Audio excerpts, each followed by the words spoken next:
So guys, আমি একটি normally long অল্ফ match start দিই। আমার ম্যাচে পড়ে যায় প্রাইম লেভেল 8 ওয়ালা একটি প্লেয়ার। তো গাইস, আমার ভিডিওটি যারা যারা দেখেন, যদি আপনাদের কাছে ভালো লাগে অবশ্যই লাইক, কমেন্ট, শেয়ার, সাবস্ক্রাইব করে যাবেন আর ভিডিওটি পুরোটা দেখে যাবেন।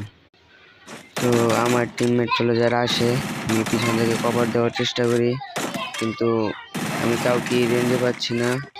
এখন দুটো এনিমি মিলে আমার উপর রাশ দিবে। সামনে গ্রেনেডটা মারলাম যাতে ওখান থেকে উপরে না উঠতে পারে। এখানে গ্রেনেড মেরে দিলাম যাতে উপরে না উঠতে পারে। ওরাও গ্রেনেড মারলো। আমি উপরে ছেড়ে আসলাম, পরে দেখি এখান থেকে মারা যায় কিনা।